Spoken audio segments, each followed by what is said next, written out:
Hey, what's up there, YouTubers? It's me again, Brian, aka Gamer55551, and I am back with a review/thought video of season 1 of Loki on Disney Plus. Though this one took a little bit longer because a whole lot of stuff came in though, and I finally got a chance to finish off the first season of Loki though. And for parents out there, it's worth pointing out Loki is rated TV 14 here in the here in the USA though.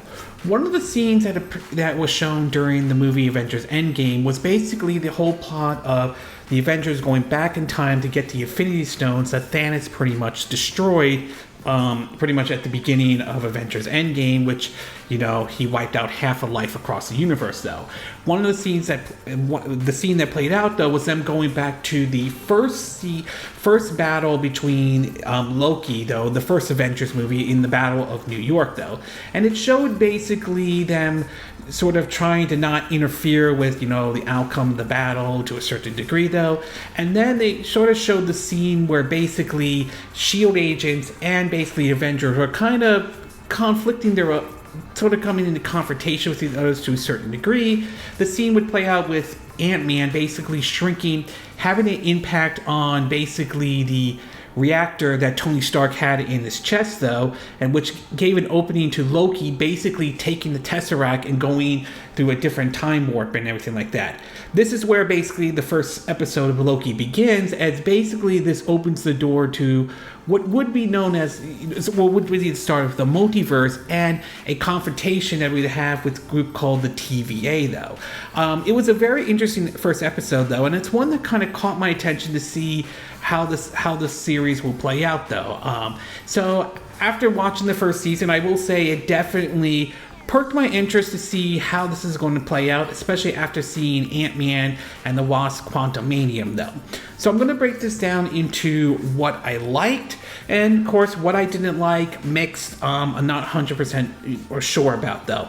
In terms of what I liked, though, I definitely like the style of the TVA, the authorities, and, in terms of keeping time under control and everything like that, though. I love the look to it, though. It's kind of a throwback to the way an office space or a workplace would look like back maybe in the 1960s and 70s to a certain degree, though. The whole look and the whole setup for it, though, is really, really neat. And I also like how you learned about how the TVA became what it is, though, in terms of ranging from the Time Lords to eventually, who really is pulling the strings and everything like that, though. So the whole look and setup to the TVA looks really neat and everything, though.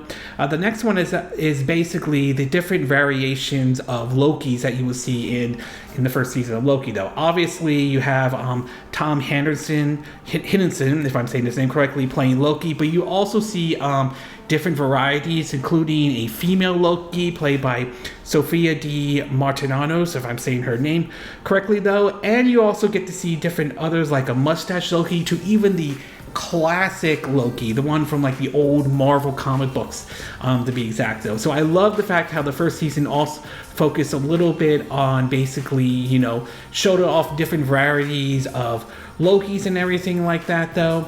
And last but not least, you also get a good idea of how sort of the multiverse saga is going to begin. You basically do see Jonathan Majors' character, basically who plays, most will know him as Crane the Conqueror, though, in Ant-Man and the Wasp Quantumania. But he starts off as basically as he who remains the timekeeper, and you learn about get a good idea of how the multiverse saga is started to go in place and everything like that, though. And I think he did a really good job playing basically the person who is pulling the strings and everything like that. And the final episode, which basically shows sort of how the multiverse and altering somewhat of the timeline, basically when Loki tried to warn and who's pulling the strings, everything like that, and everyone suddenly forgets wondering, who are you, what department do you work with, sort of really maybe messing up the timeline, not as how he wanted it, or how his other variants of Loki wanted it, though, particularly the female Loki, to be exact, though. So I like how it gave you sort of that good idea of how the whole the sort of the beginning of basically the multiverse saga though. As far as what I didn't like or mixed or not 100% sure, I will say is Owen Wilson's character who plays Mobius though. Now, I don't think his character was bad or awful or anything like that. I don't think it was a terrible character. I just can't kind of shake the nagging feeling that it's just basically I'm just watching, the same sort of similar approach that Owen Wilson is well known for. Though, I mean, again, it's not a terrible role or anything like that. It's just anything special. It just feels like I could go watch maybe somewhat of one of Wes Anderson's film, and Owen Wilson would just be somewhat play as sort of like the kind of person you've seen Owen Wilson play before. It's almost kind of like how I feel about with Jason Stamos. It's like when you go to a movie and see starring Jason Stamos, you pretty much have a good idea what kind of character or what kind of person he's going to be in the type of movies that he does though.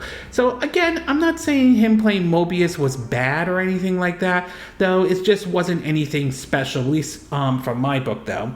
And last but not least though, as much as I enjoyed Jonathan Majors playing He Who Remains, the Timekeeper, and Crane, the Conqueror, it's very hard to look at this character, especially in light of the whole situation that he's facing, the allegations and everything like that, and it kind of throws into question whether or not we're going to see him play Crane the Conqueror going forward though, and that kind of sucks because before then I was looking forward to seeing Crane the Conqueror, how far they would go into the multiverse with him though. But now afterwards, it just makes it kind of difficult, and then it kind of throws into question how they're going to handle that with, say, season 2 with Loki, that, and of course, the writer's strike and everything like that, though. So it kind of throws his role in the MCU and possibly the season 2 Loki up in the air at this time, basically based off of not only the writer's strike, but also based off of the whole,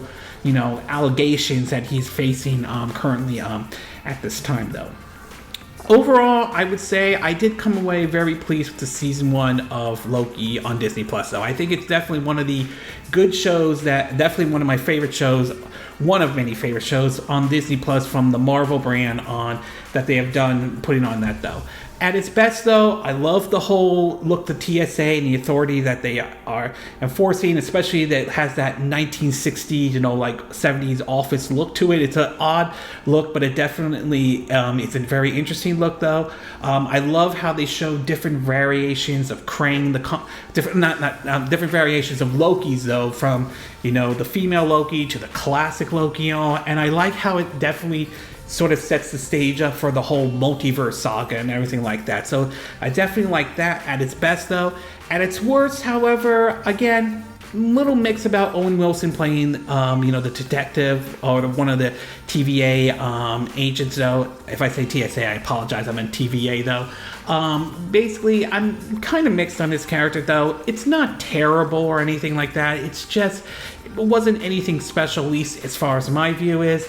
And kind of finishing off Loki now is kind of sort of odd with Jonathan Majors because we don't know his future into the MCU, particularly in the multiverse saga, following the allegations and what he is facing right now. That and the writer's strikes, though, to be exact, though. But in putting those aside, though, I still came away very happy with seeing Loki, though. I definitely enjoyed the first season. I'm hoping, assuming everything can be ironed out, of how season 2 is going to play out, especially with the end credits scene that they showed during, the end of Ant-Man and the Wasp Quantumanium, though. I'm very curious to see how this is all going to play out, to be exactly with season 2. I'm hoping we could get season 2 soon, though, assuming, the whole writer's strike and the whole issue Jonathan Majors is facing, although it wouldn't surprise me if Disney recasts that character, though. But in either case, if you haven't watched it yet, I will say the first season of Loki is definitely worth watching on Disney Plus and all. Okay, this concludes my review/thought on season 1 of Loki on Disney Plus. And again, these are my opinion. what are yours? What are your thoughts about the first season of Loki on Disney Plus? Did you enjoy the first season? Did you not enjoy the first season? Were there episodes that you thought that stand out for you though? Did you like the whole TVA setup and everything like that? Did you like the different variations of Lokis that they had in season 1 though? Were you okay with Owen Wilson playing Mobius in the first season of Loki though? Do you think that Jonathan Majors' role is up in the air in terms of playing he remains the timekeeper, Kang the Conqueror in the MCU and in season 2 of Loki, given what he is going through, to be exact though? Do you agree with what I said in this video? Do you disagree? Do you have a difference of opinion? As always, sound off in the comment section below. Let me know what you think. And if you do like this video, I hope you hit the like button. I would appreciate it. And I hope you do subscribe to my YouTube channel. If you do, make sure you hit the bell icon for notifications of any new videos I put out. Also, feel free to share this video if you want to. And feel free to donate to my channel if you like. You can do it through PayPal Me, Patreon, or Streamlabs. Again, links will be in the description of this video, assuming you're watching this on YouTube. And I will see you again next time when I do another video. Hopefully that'll be soon. Until then, from Southern California, I wish you all a good day then. Bye!